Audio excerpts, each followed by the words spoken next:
जय हिंद दोस्तों। आज हम लोग इसमें जिन बच्चों को रीजनिंग में प्रॉब्लम होती हो उनके लिए ये वीडियो हम लोग लेकर आए हैं।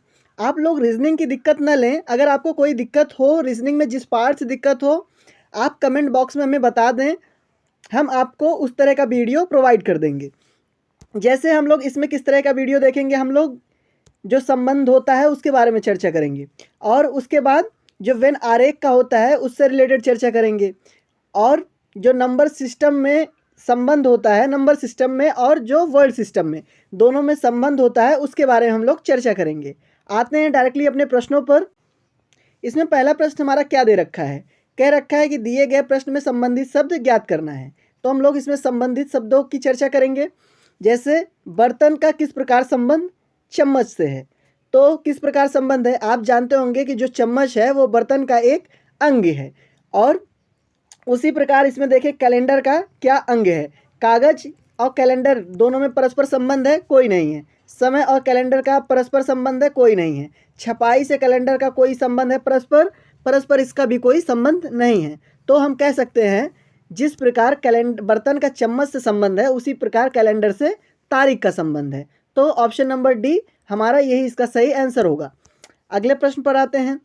अब देखिए अगला प्रश्न हमारा जो इंग्लिश अल्फ़ाबेट होता है उससे रिलेशन से दर्शाया है, मतलब संबंधित अक्षर को इसमें हमें ज्ञात करना है। आप पाओगे डी डी ए और ए डी डी, इसमें कैसा मतलब कैसा अंतर आ रहा है, मतलब कैसे संबंध एक दूसरे से बना हुआ है।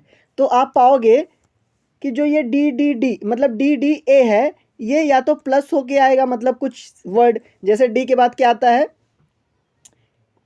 ई एफ, मतलब प्लस होके आएगा या तो माइनस होके आएगा। लेकिन आप पा रहे हो इसको अगर ध्यान से देखोगे तो पाओगे जो डी डी ए है इसकी मिड टर्म सेम है। अब जब मिड टर्म सेम रहे तो आप एक बार चेक कर लेना कि वो कहीं एक दूसरे के अपोजिट में रख के नहीं आ रहा है।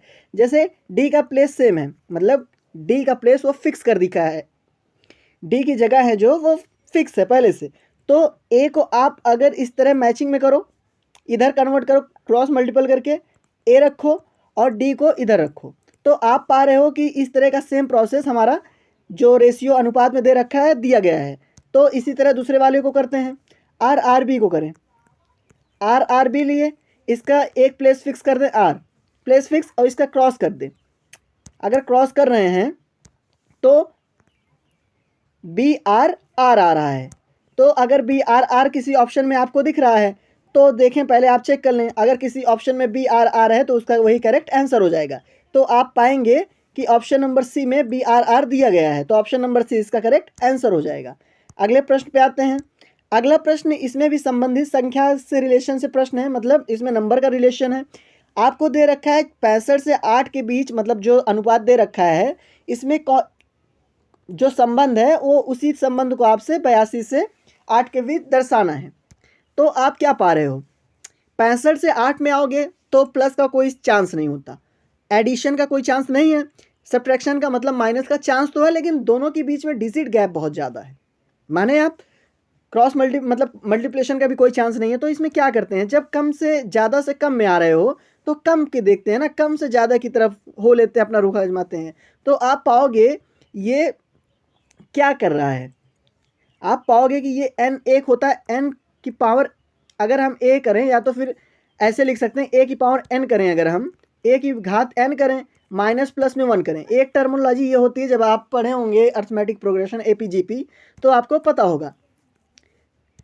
तो आप 8 का स्क्वायर करें, 8 8 या 64 होता है प्लस 1, तो ये सही है कि नहीं? 8 का जब स्क्वायर करोगे 64 का प्लस 1 करोगे तो आ जाएगा 65। और इसी प्रोसेस से हम इसको रख के चेक करते हैं, अगर रख के चेक करने पे आंसर आ रहा है तो हमारा सही है, नहीं तो गलत है। आप जानते होंगे 80 के आसपास की जो स्क्वायर होता है वो 9 का होता है।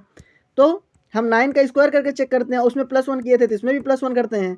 तो आप पाओगे कि 9 का जो स्क्वायर होगा 81 होगा और प्लस 1 कर दोगे तो कितना हो जाएगा 82।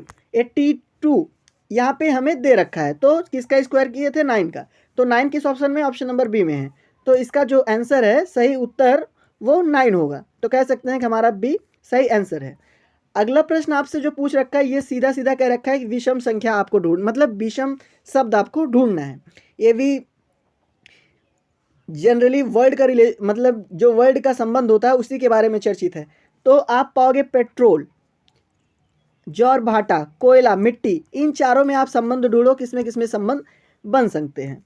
आप पेट्रोल पाओगे एक ईंधन है, जानते होगे ना पेट्रोल एक ईंधन है, इस बात को तो मानते हो ना। ज्वार भाटा ये ईंधन नहीं है, ठीक। कोयला ईंधन है, ठीक है। ये दोनों ईंधन की श्रेणी में आ गया जिसका प्रयोग हम करते हैं। लेकिन ज्वार भाटा और मिट्टी ये ईंधन तो है नहीं, मतलब ईंधन वाला प्रोसेस गलत हो सकता है। फिर करते हैं जो पेट्रोल है ये ऊर्जा का स्रोत है, अगर आप जानते होगे पेट्रोल से ऊर्जा मतलब ये एनर्जी में कन्वर्ट होता है, इससे हमें एनर्जी मिलती है, मतलब बाइक से हो कार से हो सबको एनर्जी में इंक्लूड करके उसे चलाते हो। उसी तरह कोयला को भी जानते हो ये भी ऊर्जा का स्रोत है। ज्वार भाटा जो आता है पृथ्वी पर वो भी ऊर्जा का स्रोत है, मतलब ये तीनों ऊर्जा के स्रोत हैं, मतलब ये एक दूसरे से संबंध दर्शा रहे हैं। तो इसमें क्या रखा है, विषम को ढूंढना है। तो मिट्टी तो ऊर्जा का स्रोत नहीं है, तो ऑप्शन नंबर डी हमारा मिट्टी जो है वो करेक्ट आंसर हो जाएगा, क्योंकि ये ऊर्जा का स्रोत नहीं है। अगले प्रश्न पे आते हैं। अगला प्रश्न दे रखा है कि हम लोग को एक श्रृंखला दी गई है जिसमें हमें लुप्त संख्या ज्ञात करनी है। जनरली इस तरह के प्रश्नों पे एक क्वेश्चन मार्क की जगह पूछता है एक लुप्त संख्या, लेकिन इसमें डबल पूछा है, तो आप दो दो का पेयर बना लें। आप देखें 1 से 6 के बीच में एडिशन हो रहा है, हाँ हो रहा है, और 6 से 11 के बीच में एडिशन हो रहा है, तो 6 में कितना ऐड करेंगे ये आ जाएगा। वैसे 6 से 11 में कितना आ रहा है, 11 से 16 में, वैसे इसी तरह का एड डिजिट निकाल लेंगे। तो 1 से 6 में कितना हो रहा है, +5 का ना। 6 से 11 में कितना हो रहा है, 6 से 11 में भी +5 का हो रहा है, और यहाँ से 16 में भी +5 का हो रहा है। मतलब कह सकते हैं कि +5 का एडिशन एक टर्म के लिए हो रहा है। वैसे 6 से 11 देखोगे इसमें भी +5 पाओगे आप, 11 से 16 देखोगे इसमें भी +5 पाओगे, मतलब +5 का एडिशन हो रहा है। तो आप सबसे पहले ये रिलेशन इससे बन रहा है, आप देख रहे होंगे स्क्रीन पर अपने कि 11 से 6 का, 6 का 11 से, तो 11 में क्या प्लस करो, 5 प्लस करो, 11 में 5 प्लस करोगे 16, मतलब इस प्लेस के लिए भी वैल्यू हो गई 16।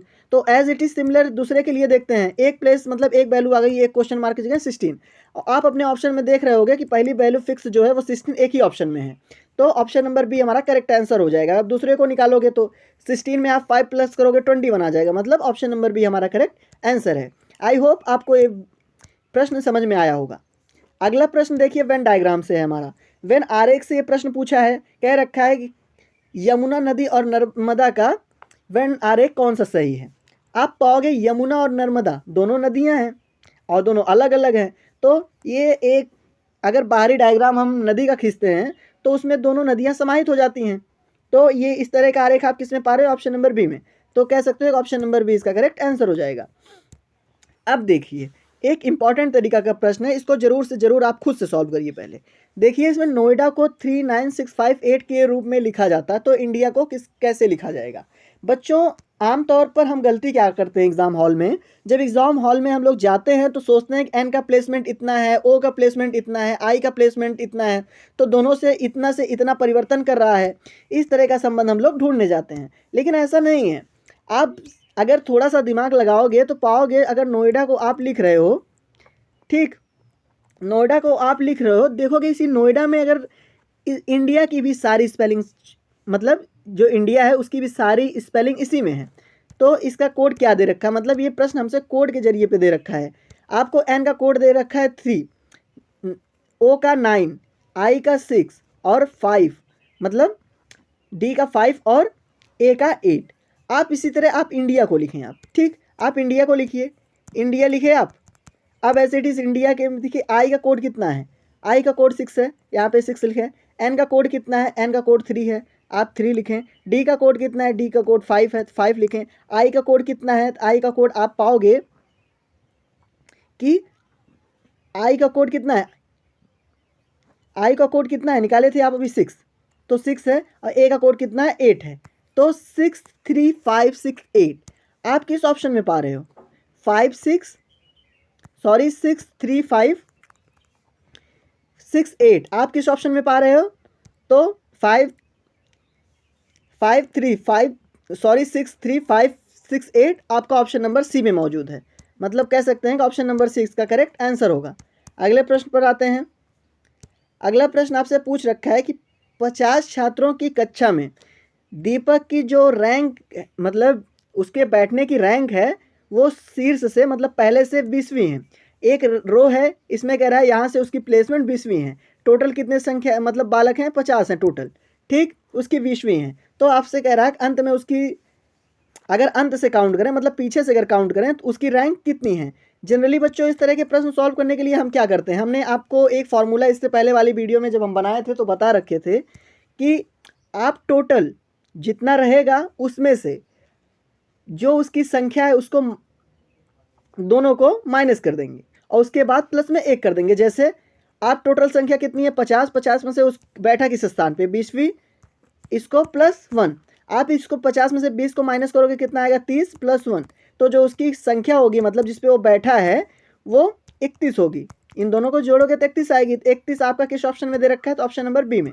तो ऑप्शन नंबर बी इसका करेक्ट आंसर हो जाएगा। अगले प्रश्न पर आते हैं। अगला प्रश्न आपसे कह रखा है कि 1 फरवरी 2000 से लेकर 31 मार्च 2000 में हमें कुल कितने दिन होंगे ये आपको बताना है। तो इस तरह के प्रश्न कैसे सॉल्व करते हैं, 1 फरवरी 2000 की ये आप जानते होंगे कि लीप ईयर है। अगर 2000 को आप 4 से भाग दोगे तो पूर्णतः कट जाएगा, मतलब सॉरी 400 से भाग दोगे तो ये पूर्णतः कट जाएगा, तो कट जाएगा, लीप ईयर हो जाएगा। लीप ईयर में फरवरी कितनी दिन की होती है 29 दिन की, प्लस मार्च कितने दिन का दे रखा है 31 दिन का, दोनों को आप ऐड करें, आप ऐड करोगे कितना आएगा 29 और प्लस 31 कितना होगा 5 1 6, मतलब 5 1 6 60।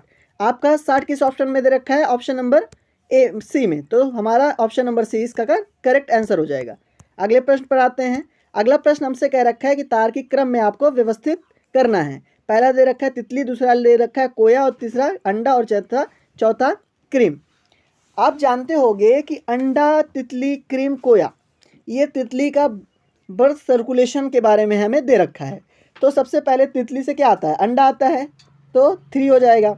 उसके बाद क्रीम आता है तो क्रीम किस नंबर पे आ जाएगा 4 पे। फिर उसके बाद कोया आता है, कोया किस पे आ जाएगा 2nd पे, और लास्ट में तितली निकलती है तो तितली किस नंबर पे आ जाएगी 1 पे। यही इसका सही क्रम है। ये किस ऑप्शन में आप पाओगे, इसको आप देखोगे तो ऑप्शन में पाओगे कि चौथे ऑप्शन में इसका सही आंसर है।